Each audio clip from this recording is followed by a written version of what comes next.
नमस्कार, मी धनंजय साखरकर. आपण पाहतात टाइम्स नाऊ मराठी. आज आपल्यासोबत आहेत अथर्व सुदर्शन बारापात्रे. हे आर्किटेक्ट आहे.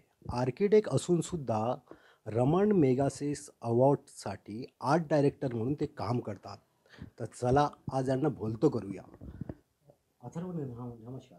नमस्कार. अथर्व, मला सांग, तू आर्किटेक्ट आहे, एक चित्रकार आहे. तुझी ही तिसरी पिढी. हो. तुझे बाबा, तुझे आजोबा, आजोबानंतर बाबा, बाबानंतर तू. खूप साऱ्या पिक्चरचे पोर्ट्रेटसुद्धा तू डिझाईन केले. खूप साऱ्या वेब सिरीजसाठी पण तू काम केलेलं आहे. काय सांगशील, आर्किटेक्ट असून या क्षेत्राकडे तू कसं काय वळाला?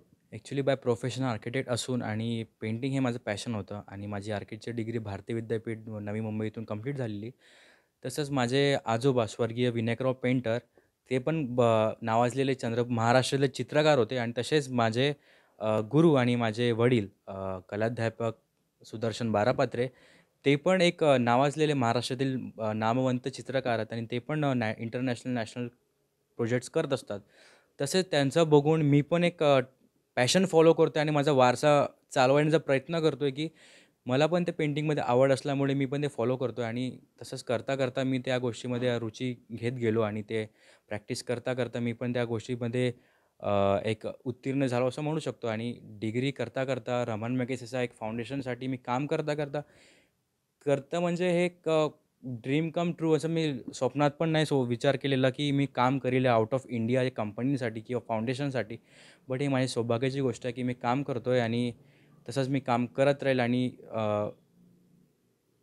मला एक गोष्ट सांग, की तू या क्षेत्राकडे कसा काय वळाला?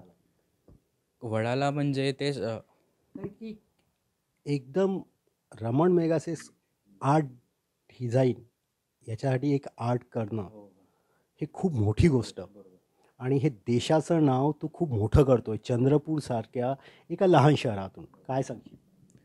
ॲक्च्युली रमण मॅगे फाउंडेशन हे एक नोबल फाउंडेशन असलं हे सगळ्यांना माहिती आहे. जसं आपल्या इंडियामध्ये, भारतामध्ये आपलं पद्मश्री, पद्मभूषण असतो. असा एशिया कंटिनेंटला मधला सगळ्यात नोबल प्राईज असल्यामुळे हा खूप मोठा एक नोबल प्राईज म्हणजे एक अवॉर्ड हे आहे.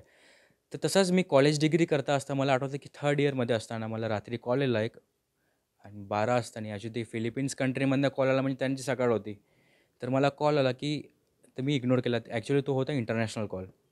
नंतर मला WhatsAppवरून मेसेज आला आणि माझा Instagram आणि Facebookवर मी पोस्ट करायचो. तर मला Instagramवर मेसेज आला, की "मला तुझं काम आवडलं आणि तू आमच्या फाउंडेशनसाठी काम करशील का?" म्हटलं, "व्हाय नॉट?" हीच म्हणजे एक अपॉर्च्युनिटी भेटत आहे, तर मी त्या गोष्टी ग्रॅब केलं. मग तसंच त्यांनी मला ताज हॉटेल मुंबई इथे मला इन्व्हिटेशन दिलं मीटिंगसाठी. तिथे गेलेलो मी. गेल्यानंतर काय झालं, की त्यांनी मला सांगितलं ना आधी, की मी या फाउंडेशनसाठी काम करून घेणार आहे तुझ्यासाठी या गोष्टी. एक नॉर्मल मीट होती. नॉर्मल मीट असताना त्यांनी मला सांगितलं, की तुला 57 पोर्ट्रेट्स तुला करायचे आहेत. टाईम ड्युरेशन दिलेला आणि तसंच मला त्या टाईमवर मला आठवतं, की एक्झाम पण चालू होती. तर मी ते अपॉर्च्युनिटी सोडायची पण नव्हती आणि मला एक भीती पण होती, मी कसं करणार? कारण की 57 पोर्ट्रेट्स आणि समथिंग 2 मंथ्समध्ये पॉसिबल नाही. तरी मी ट्राय केलं ते अपॉर्च्युनिटीला एक्सेप्ट केलं. चॅलेंजिंग टास्क होतं, मी ते कंप्लीट केलं. तसंच करता मला अजून दुसरं म्हणजे फाउंडेशनचं काम पण मिळालं. करता काय झालं, की नंतर मग मीटिंग्स होत गेल्या. तसं काम वाढत गेलं, मीटिंग होत गेलं, काम वाढत गेलं. नंतर जसं इंडिया कंटिनेंट आपलं इंडिया याच्यासाठी कंट्रीसाठी मी काम केलं, तसंच मला एशियासाठी म्हणजे ऑल ओव्हर कंट्रीज रशिया झालं, अमेरिका, इंडोनेशिया या जे अवॉर्डीज आहेत त्याचे पोर्ट्रेट्स दिले. पण मला अजून पण माहीत नव्हतं मी फाउंडेशनसाठी काम करत आहे. प्रॉपरली एक ऑफिशियल. नंतर करता मीटिंग्स होत गेल्या आणि नंतर मी फायनली 64th ॲनिव्हर्सरी फिलिपिन्स मनिलामध्ये जे हेड झालेलं, त्यांनी मला इन्व्हिटेशन पाठवलेलं. मी तेव्हा कॉलेजमध्ये 4th इयरला होतो. मला आठवते मी गेलेलो. फिलिपिन्स गेलो आणि ती माझी लाईफमधली पहिली टूर होती आउट ऑफ इंडियाची. ते पण माझ्यासाठी एक नवीन एक्सपिरियन्स होता, की मी फिलिपिन्स जाऊ. एवढ्या मोठ्या शहरात ते पण एकटं होतो मी. विथ फॅमिली होतं. माझ्या फॅमिलीचा सपोर्ट भरपूर होता. फॅमिलीनी सगळ्या गोष्टी मला उपलब्ध करून दिल्या म्हणून मी पोहोचू शकलो. बट त्या टाईमला काय झालं, मी एकटा गेलो आणि माझ्यासाठी एक नवीन एक्सपिरियन्स होता. मी गेलो तिथे आपला अटेंड केला तो प्रोग्राम. अटेंड झाल्यानंतर मला ते जे पण अवॉर्डीज आहेत, ऑलमोस्ट अवॉर्ड तिथे अटेंडही होते. मी ते अवॉर्ड अटेंड केला आणि मला खूप अवॉर्डी पर्सनली ओळखल्या आलं आणि ओळखता गेले, सगळ्या गोष्टी झालेलं. तसंच मला ती जर्नी अजूनही चालू आहे आणि अशी फॉलोअप होत आहे. तू या जर्नीबद्दल परत एक तुला विचारतो, तू हंबीरराव या पिक्चरचं पोर्ट्रेट पण बनवलं. असे किती साऱ्या पिक्चरचे पोर्ट्रेट बनवले आणि कुठल्या-कुठल्या वेब सीरीजसाठी पण तू काम केलं?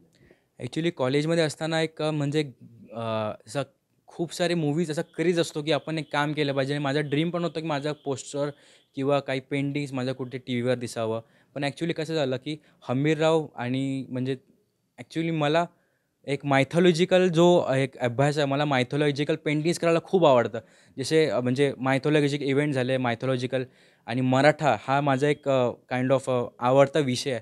तसंच मला एवढं आठवतं, की हंबीरराव मूव्ही मी टीझर बघितला होता, की हंबीरराव मूव्ही येते आहे. तर तसंच मी स्केच हंबीररावचा मी टाकलेलं होतं Instagramवर. त्यानी मला खूप सारे फॉलोज आणि शेअर्स झालेत. तसं मला पण मी कॅज्युअल टाकत गेलो आणि Instagram एक माहिती आहे प्लॅटफॉर्म आहे सोशल मीडिया, की तुम्हाला एक एक्सपोज करता येते ऑल ओव्हर इंटरनेटसाठी. करत गेलो तर मला एक त्यांच्या टीममधून फोन आला, की "हंबीररावचा पोस्टर तू केलास की?" म्हटलं, "हो, मी केलं." नंतर प्रवीण तरडे सर आहेत, जे डायरेक्टर होते आणि त्या मूव्हीमध्ये काम पण केलं त्यांनी मेन रोल हंबीररावांचं. त्यांच्या टीममधून मला एक पर्सनली कॉल आला, की "तू आमच्या मूव्हीसाठी ॲज पोस्टर्स करशील का? म्हणजे ते ॲडव्हर्टाइजमेंट पोस्टर करशील का Instagramसाठी?" म्हटलं, "बिलकुल, व्हाय नॉट?" ही पण माझ्यासाठी एक अपॉर्च्युनिटी आहे. त्याच निमित्ताने माझ्या कॉलेजचं पण काम चालू होतं. पण मी ते पण ग्रॅब केलं आणि सडनली असं होत गेलं, की खूप साऱ्या अपॉर्च्युनिटी येत गेल्या. पण मला काही गोष्टी म्हणजे फर्स्ट टाईम होत असल्यामुळे सांभाळू शकलो नाही. पण मी ते चांगल्या पद्धतीने हँडल करून ते मी प्रोजेक्ट कंप्लीट केलं आणि हंबीररावचं जे कास्टिंग होतं त्यांना पण मला भेटायची संधी झाली. ॲक्च्युली त्या टाईमला माझी एक्झाम असल्यामुळे मी भेटू शकलो नाही. पण माझा आता पण तो योगायोगा भेटू शकतो हंबीररावच्या पूर्ण कास्टसाठी. परत कुठल्या पिक्चरसाठी तू पोर्ट्रेट माझं केलं? परत धर्मवीर आनंद दिघे यांच्यासाठी झालं आणि वेब सीरीजमध्ये जे हॉटस्टार आहेत, MX प्लेअरवर आहेत, खूप सारे मराठी मूव्हीज आहेत. त्यासाठी मी काम केलं आहे आणि असं पण झालं आहे, की पर्सनली ॲक्टरचे झालेत किंवा काही वेब सीरीजचे जे मेन लीडिंग रोल आहेत, त्यांचे पण पोर्ट्रेट्स मी देऊ शकलो तिथे. अथर्व, आता 1955 ते 2020 या कालावधीत ज्यांना रमण मेगासेस अवॉर्ड मिळाला याच्यासाठी एक पुस्तक निघतंय, एक व्हॅल्यूम काय, तर त्याच्यासाठी तुझे काही पोर्ट्रेट आहेत, काय सांगशील याबद्दल?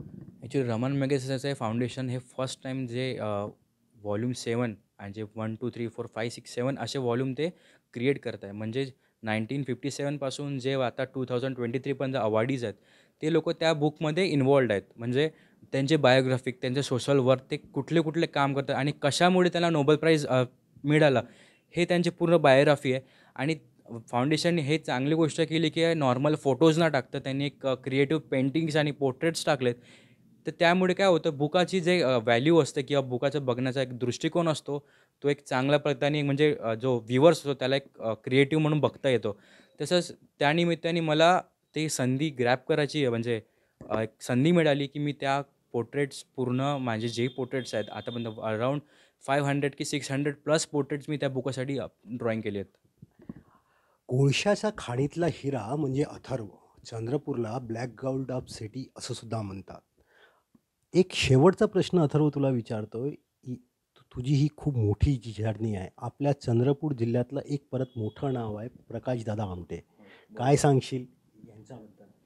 कारण की यांना सुद्धा रमण मेगासेस पुरस्कार आणि तू याच्यासाठी आर्ट डिझाइन करतो. ही चंद्रपुरासाठी खूप मोठी बाब. काय सांगशील?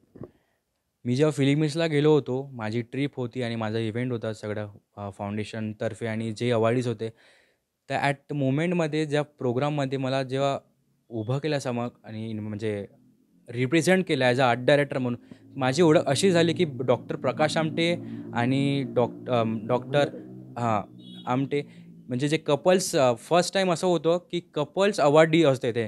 त्यांचे ते लोकं चंद्रपूरचेच. आणि त्यांच्या निमित्ताने माझं नाव चंद्रपूर हे जे चंद्रपूरमध्ये असून असं सायमल्टेनियसली दोघांचं पण नाव चंद्रपूर हे खूप मोठी गोष्ट म्हणजे त्यांनी असं बोललं, की "प्रकाश आमटे जो वहाँ है, ये बंदा भी वहाँ है." तर हे खूप मोठी गोष्ट माझ्यासाठी प्राउड होती, की त्यांच्यामुळे म्हणजे त्यांचं पण नाव तिथेच आहे आणि माझं पण नाव म्हणजे चंद्रपूरनच. तर हे खूप मोठी गोष्ट झाली. मला एक सांग, देशाचा यूथसाठी काय सांगशील? कारण की तुझं काम मोठं, तुझं कर्तृत्व मोठं. देश म्हणजे मी यंग एजसाठी आता मी पण यंगच आहे असं बोलतो.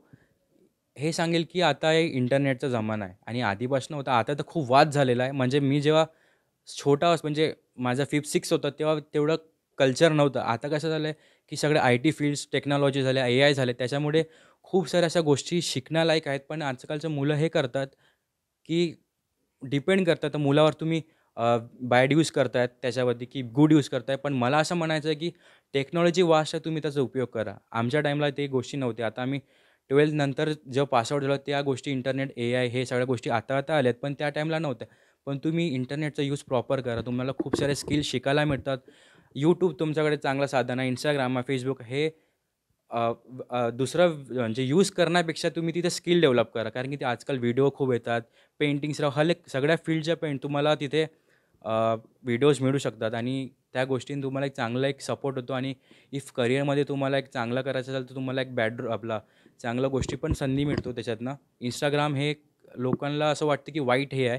पण Instagram माझ्यासाठी एक चांगलं म्हणजे काइंड ऑफ गॉडच म्हणू शकतो की त्यांच्यामुळेच मला आज रमन मेगसेसेचा फाउंडेशनसाठी काम करायला मिळालं. फेसबुक आहे. आधी न्यूजपेपर सगळ्या गोष्टी होत्या. आता पण त्याच गोष्टीपेक्षा वास्ट हेच गोष्टी झाल्या. जर तुम्ही तिकडे इम्प्रूव्ह केलं, तुम्हाला लाईफमध्ये चांगला एक इम्प्रूव्हमेंट, एक अचिव्हमेंट मिळू शकतो. मित्रांनो, आपण चंद्रपुरातल्या एका हिऱ्याला आज भेटलो आहे. असंच रोज एका नवीन व्यक्तिमत्वाला आपण टाइम्स नाऊ मराठीच्या माध्यमातून भेटणार आहे. मी धनंजय साखरकर, चंद्रपूर, महाराष्ट्र.